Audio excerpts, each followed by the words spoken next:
All right, it's time to update the top 25. I do this every Monday. Now, normally we don't have a game on Monday. Today, obviously, we do have a game tonight, Monday night, Labor Day. Happy Labor Day, everybody. By the way, the sort of unofficial end of summer, start of fall, and more importantly, start of the 2025 college football season. But I always update my top 25 on Monday. There's normally not a game. I know there's a game tonight, TCU and North Carolina, but neither TCU or North Carolina are going to be in my top 25. I guess it's possible one of those teams comes out and just really impresses me, wins 100-0 or something like that, and I'm like, oh my God, they should be ranked. If that's the case, then I'll just correct it next week. But since I normally do these on Monday, I'm just going to go ahead and put the updated top 25 out today. Shout out to Sleeper for sponsoring today's video. Sleeper is the #1 fantasy sports app. It pays to know sports. Pick more or less on top players. Your first pick is on us, so start winning now. Play in Texas, Georgia, Minnesota, and 27 more states. Pick anytime across all sports, pregame or live. Over 10 million players are already on Sleeper. Make your picks count. Score up to 1,000 times your cash. Join today. Get up to $100 credit using code LOU. Call your shot on Sleeper. Download now. Make sure you download the Sleeper app today. Use promo code LOU, and they're going to match your first deposit up to $100. I did a 4-pick play on Sleeper over the weekend, and of course I missed it. I hit 3 out of 4 though. I had Zachariah Branch over the receiving yards, that hit. I had Nicholas Harbor over his receiving yards, that hit, and I had Garrett Nussmeier under his passing yards number, that hit. The one that I missed, Cade Klubnik over 1.5 passing touchdowns. That obviously didn't happen. I'm a 5-star dummy. But make sure you download the Sleeper app. You'll have a great time with it. It makes watching these games a lot more fun. All right, let's get into the top 25. There it is. All right, you can see I've got Ohio State as my new #1. I had Penn State at 1, Texas at 2, Ohio State at 3. Ohio State clearly had they did have the biggest win of the weekend, beating Texas at home 14-7. You have to reward these teams that are willing to schedule big non-con games early in the year. You got to reward them. So I'm not necessarily punishing Penn State. I had Penn State as my #1 team. I still think maybe Penn State might be the best team. But Penn State plays 0 Power 5 or Power 4 now, I guess we're calling it, non-con opponents, whereas Ohio State went out and scheduled Texas. So I'm rewarding Ohio State for their scheduling and their win. It's not necessarily a punishment for Penn State. I still think they're a really good team, but I did move Penn State down to 2. And Georgia moves up to 3, LSU at 4, Oregon at 5. Look, like everybody else, I had a lot of top 10 teams that lost this past weekend. We had Texas lose. We had Alabama lose. We had Clemson lose. I had Clemson at 4. They lost. I had Alabama at 6. They lost. I had Texas at 2. They lost.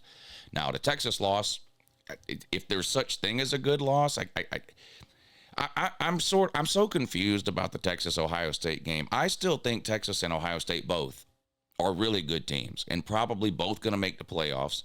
I still think both of those teams are going to have really good offenses. It's hard to draw concrete conclusions from one game. The offenses didn't look good in that game, that's true, but I think those are 2 of the top 5 defenses. So, I think the Ohio State offense is going to be fine. I think Jeremiah Smith's going to be fine. He had some drops and didn't do much in that game. Arch Manning, we'll see. It was not a good first outing for Arch Manning. I know technically not his first outing. He had a couple of starts when Quinn Ewers was hurt, but I mean, his first time as really being the starter, it didn't go well. But hostile environment on the road, top 5 defense, I'm even willing to give him another shot or 2 before I sort of throw in the towel on him. So you can see I dropped Texas to 7, so they're now my highest ranked 1-loss team. Just like I reward Ohio State for scheduling and beating a tough opponent early in the season, I don't want to punish Texas too bad.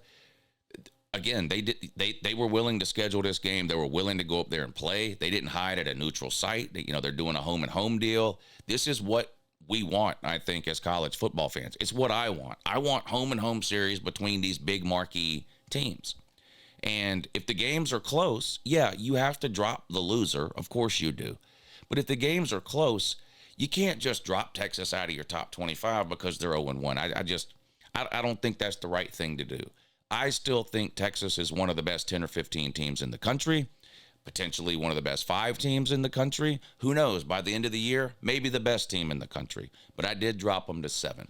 Georgia moves up to 3 really by default because so many teams ahead of them lost. I had Georgia ranked 8th in my preseason rankings. But again, Alabama lost, Texas lost, Clemson lost. So I've got Georgia at 3, LSU at 4. They had probably the second best win of the week, right? Beating Clemson in another close game. They beat Clemson at home. So LSU gets a road win. So I'm rewarding LSU for going on the road and winning. I had LSU ranked 10th, moved them all the way up to 4th. And you can see I dropped Clemson to 15. If you're wondering why I dropped Clemson further than I dropped Texas, it's a couple of things. Number one, I think Ohio State's a better team than either Ohio State's a better team than either LSU or Clemson. So Texas lost to a better team, in my opinion. And Texas lost on the road, whereas Clemson lost at home. So I've got Clemson at 15, reward LSU for a big road win, move them up to 4. Oregon at 5. I had them at 7 in the preseason. I move them up to 5. They played a nobody, but they dominated them. That's all you can do when you play a nobody. Miami moved all the way up to 6. I had them at 9, moved them up to 6. They beat Notre Dame last night in a thrilling game that came down to the end. Boy, it looked like Miami was going to blow that thing in the fourth quarter. Miami had a 10-point fourth quarter lead. They let Notre Dame come back and tie it up, and I'm like, oh boy, here we go. Same thing as last year with Miami and all those sort of exciting fourth quarters where Miami's defense was letting them down. But Miami drives down the field in the end when it counts, hits the field goal and wins the game, so I moved them up to 6. There you see Texas at 7. I only dropped Notre Dame to 8. I had Notre Dame at 5th. I dropped them only to 8th. Again, a 3-point road loss in week 1. I mean, do you really want to punish a team for that? I don't think you do. Not all that much. Obviously, you've got to put them behind Miami. And I think Texas lost on the road to Ohio State by 7, and Notre Dame's loss on the road to Miami by 3 are pretty similar losses. I think Texas is probably a better team than Notre Dame, and that's my only justification for having Texas ahead of them. You could swap them around. It's very close. I've got Arizona State at 9. They won the Big 12 last year. They beat Northern Arizona, I think it was like 38-19. They had a big lead in the second half of that one. I think they're going to be really good again. They got 10 starters back on defense that led the Big 12 in defense last year. The quarterback, Sam Levitt, is back. They've got 2 NFL wide receivers. They did lose Scattaboo, but they ran the ball well this past weekend. I had them at 12 in my preseason rankings. So, again, I'm not necessarily moving them up because they beat Northern Arizona. It's more a case of they moved ahead of some teams that lost, most notably Clemson and Alabama. So I've got Arizona State there at 9. I've got Illinois at 10. I don't have Illinois picked to make the playoffs this year, but if there's a sort of last year's Indiana that you're looking for somewhere, Illinois makes a lot of sense. Now, because of the way their schedule lays out, they've got a more difficult schedule this year than Indiana had last year, which is why I think they're probably going to end up on the outside looking in when it's all said and done. But they were a 10-3 team last year. They blew out a nobody in week 1. I've got them now into my top 10. I had them 14th in the preseason, so they're up 4 spots. South Carolina at 11. One of the few teams that scheduled and played a Power 4 opponent. South Carolina played Virginia Tech yesterday. In sort of the lead-up game to Notre Dame and Miami. They played Virginia Tech in Atlanta, I believe that game was, Mercedes-Benz Stadium. Might have been Charlotte. Anyway, it doesn't matter. It was a neutral site game. And Carolina jumped out to a lead. Virginia Tech came back a little. South Carolina pulled away there late in the fourth quarter and gets a win over Virginia Tech. They start 1-0. South Carolina and Illinois, to me, very similar teams. Both went 9-3 last year in the regular season. They ended up playing in the bowl game. If you remember, it was a great game. Illinois won. But both of these teams, to me, are teams that have playoff aspirations. But when you look at their schedule, it's hard to find a 10th win. In both cases with South Carolina and Illinois, it feels like if things go right, they could get to 9-3 again, whereas 10-2 seems a little bit unattainable. And the thing you have to remember about my top 25 is this is not a predictive top 25. In other words, when I make my top 25 every week, I'm not predicting what I think is going to be true at the end of the year. Or I wouldn't have Illinois or South Carolina, most likely, either one in my top 12. You'd have to put a group of 5 team in your top 12 if you're trying to predict what's going to happen at the end of the year. That's not what I'm doing. I rank teams based on where I think they should be ranked today, the day I'm doing it. And as far as the criteria I use, it's a combination of sort of where I feel like a team deserves to be ranked. For example, Ohio State schedules Texas and beats them. They deserve to be ranked number one. It's a combination of that plus just sort of where I feel like a team should be ranked. So like Oregon at 5, they really haven't done anything this year. Georgia at 3 hasn't done anything this year. But we know they're stacked rosters. They both made the playoffs last year. Both teams are projected to make the playoffs again this season. So it's sort of a combination of those things is how I arrive at these rankings. Anyway, so I've got Illinois at 10, South Carolina at 11. I've got Michigan at 12. I'm so on the fence about Michigan. I think they could make the playoffs. And then I watched them play this last weekend, and the offense looked okay. Bryce Underwood in his first ever start, but the defense was a little disappointing to me. And that was what I thought I could count on with Michigan was the defense. It's not that their defense played bad. They didn't. They played pretty well, but they didn't play as well as we're used to seeing Michigan defenses play. And when I was sort of handicapping these teams in the preseason, when I looked at Michigan, I was like, okay, they had the worst passing game I've ever seen them have last year. I know they're starting a true freshman this year in Bryce Underwood, but there's no way it can be worse. It's got to be some amount of better. And I know the defense is going to be great because it's always great. So everything I sort of thought and said about Michigan leading up to this season was based on them having that elite level of defense that I'm used to seeing them have, plus a little bit better of an offense than I saw them had last year. I saw the better offense this weekend. The defense to me was a little bit disappointing. I didn't drop them. I had them at 13. They moved up one.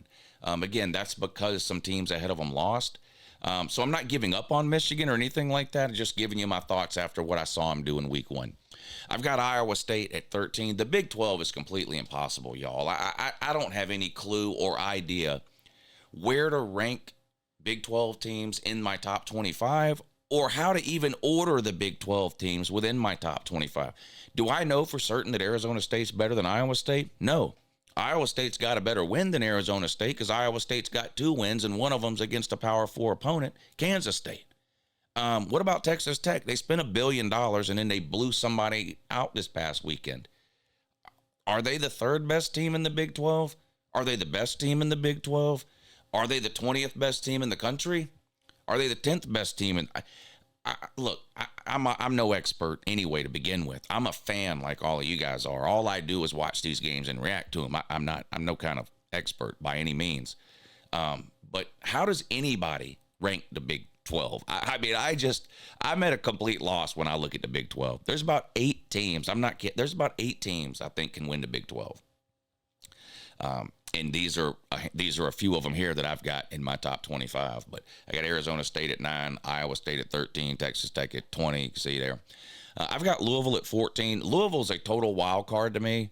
I think Louisville can win the ACC, especially now after we see that Clemson had some serious struggles offensively against LSU. And I know Clemson, LSU's a great team. They got a great defense. So you can say, well, of course, you're not going to score 1 million points against them if you're Clemson. But Cade Klubnik's a 3rd-year guy. He's been in there longer than that. He's a 3rd-year starter. He's been there 4 years.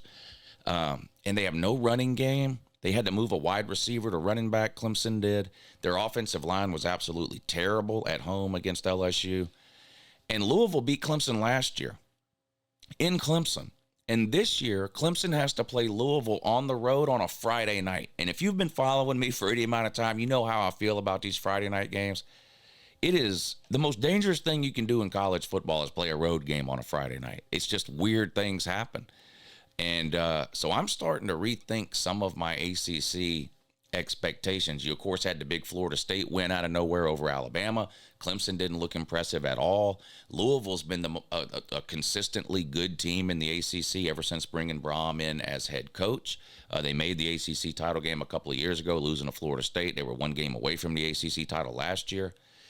We may end up with a Louisville-Florida State ACC championship game, or Georgia Tech even. Georgia Tech gets a shot at Clemson in a couple of weeks. I mean, the ACC is starting to look more and more like the Big 12 in terms of, you kind of thought you had like Clemson at the top, and then maybe 2 or 3 teams fighting for second place, whereas in the Big 12, you've got like 8 teams all fighting for first place.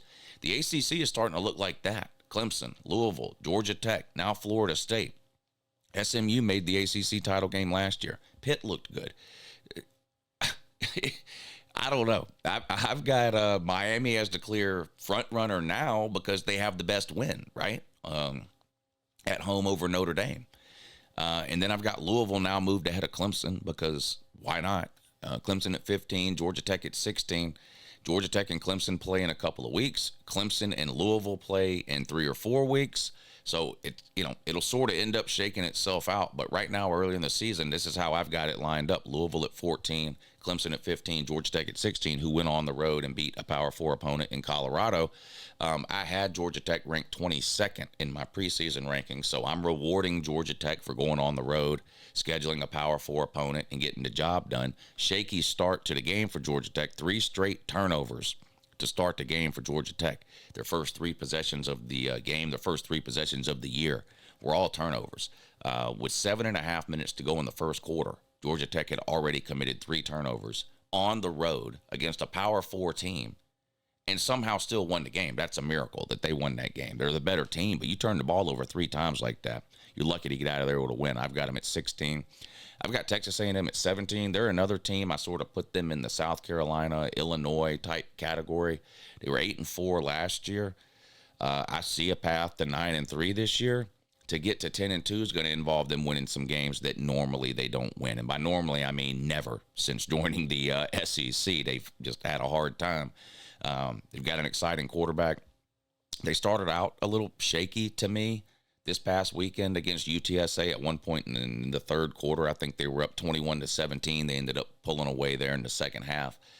They've got a tough schedule. They host Florida in a couple of weeks. They play South Carolina. They, of course, play Texas at the end of the year. So we'll see. They play Notre Dame, by the way, on the road at Notre Dame. What if Notre Dame suffers a second loss in September? Man, what a shame that would be. The good news with Notre Dame is, even though Notre Dame lost yesterday, that's a non-conference loss. So as long as Notre Dame goes on to win their conference, they can still get into the playoff. Oh, wait a minute. Let's move on. We can shit on Notre Dame later. By later, I mean tomorrow when I do an addendum video to the year season is over. But I've got Texas A&M at 17. I've got Tennessee at 18. They were not ranked in my preseason ranking. They lost Nico. They lost their top 3 wide receivers. They lost Dylan Sampson, the SEC Offensive Player of the Year, and their leading rusher last year. So a lot of new for Tennessee heading into this season. So I had them unranked because I just didn't really know what to make of them heading into the season. But they also scheduled a Power 4 opponent to start the year, a neutral site game against Syracuse, who went 10-3 last year. So remains to be seen how good or not good Syracuse will be this year. But last year they were pretty good. And Tennessee put a whooping on them. They were favored by, 13 or 14 points, ended up winning by 3 scores, pulled away there in the second half. I thought G5 Joey played pretty good. He had a couple of overthrows, but every Josh Heupel quarterback has overthrows. It's just like death and taxes. I thought he played okay. Tennessee ran the ball well. In fact, when you look at the stat line, they had about 250 yards passing and about 250 yards rushing. I mean, you can't get more balanced than that. It was actually Tennessee's defense that, I won't say it disappointed me, but it wasn't. The defense didn't play as well as I thought it would. The offense played better, but I bumped them up to 18. I've got Florida State at 19. They beat Alabama. And I know all the Florida State fans are running around now calling everybody an idiot for picking Alabama to win that game. But, I mean, there's not a person alive that's not a blind Florida State homer that thought Florida State was going to win that game. You're going to say, well, Lee Corso picked him. He's a blind Florida State homer. Nobody saw that coming. And the thing about the win is, and you got to give Florida State credit here, because this wasn't one of these flukish wins. This wasn't, Alabama muffed the punt and then Florida State blocked a field goal, or Florida State had like 2 defensive touchdowns and something weird happened at the end. Florida State came out in the first quarter, started pushing Alabama around, and continued to do that for the entirety of the game. They absolutely embarrassed and humiliated Alabama. They big boyed them. Florida State did, along the lines of scrimmage to Alabama, what Alabama normally does to people. Just slapped them around for fun. It was embarrassing. And Florida State looked good. And Tommy Castellanos, he's like the back up your words champion of the universe right now. He's a put your money where your mouth is grand champion at this point. Everybody, myself included, have been clowning Tommy Castellanos for 2 months for running his mouth about Alabama and all that, what they're going to do to him. This guy came out and did it. He came out and did it. So, I mean, you got to give the guy his due, right? They beat the hell out of Alabama. And Alabama has got some serious problems and issues. They did not look good at all. Talked plenty about that yesterday in the Your Season Is Over video. You can go watch that if you want more of my thoughts on the game. But you can see I unranked Alabama. I talk about this all the time in the offseason. You have to be willing to drastically change up your top 25 early in the season. I don't have a problem with some people don't want preseason rankings at all. We shouldn't have preseason rankings. I don't have a problem with preseason rankings. They're talking points is all they are. They don't really mean anything. But I do think that if you're going to put out a preseason ranking, then you need to be willing to drastically change that up early in the season once the games start being played. You have to be willing to admit that you were wrong. I obviously was wrong. I had Alabama in the top 10. I had Alabama at number 6, and I had Florida State unranked. That's obviously wrong, okay? Alabama looked horrible.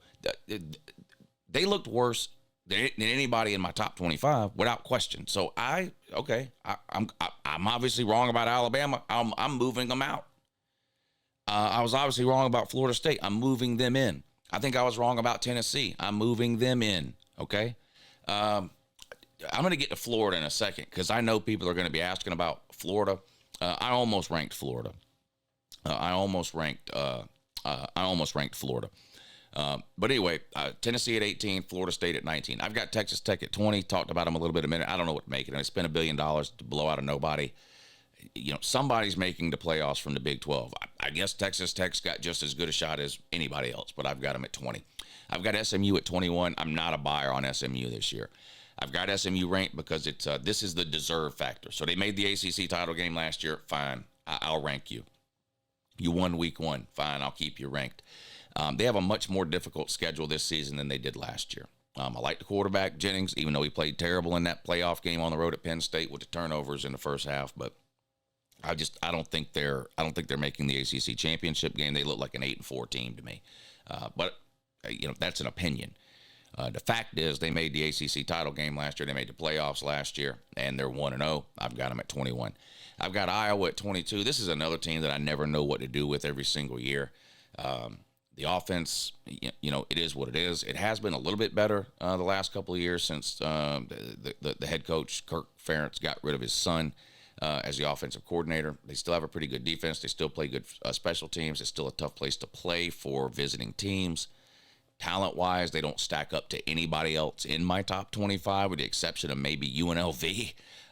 But it seems like every year they're winning 8 or 9 games in the Big Ten. So I've got them at 22. We'll see what happens here. I think they play Iowa State coming up soon.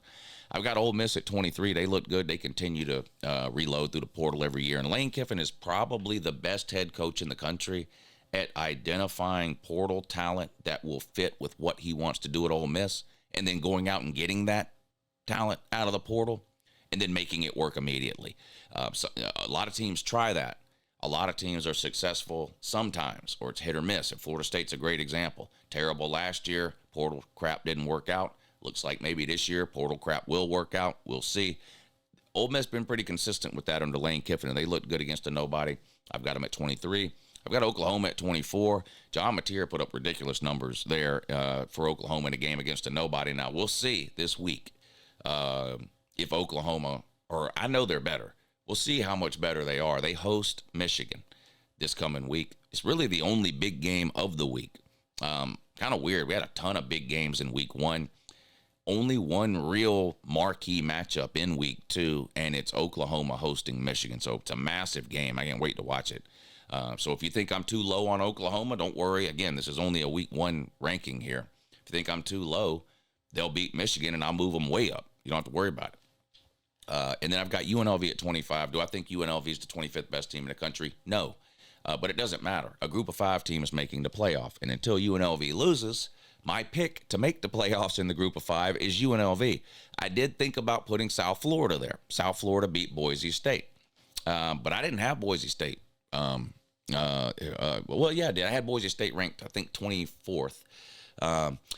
Anyway, I'm keeping UNLV at 25 as my group of 5 team until they lose. And then I'm going to put another group of 5 team there.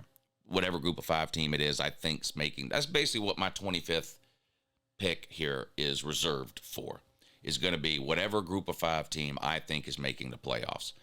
I picked UNLV in the preseason, so until they lose, I'm keeping UNLV at 25. That's why Florida's not ranked. If I was doing just a legitimate top 25 ranking, Florida would be right there at 25 behind Oklahoma. They looked good against Long Island, no doubt. Lagway looked good. He only played about one half, but that's common.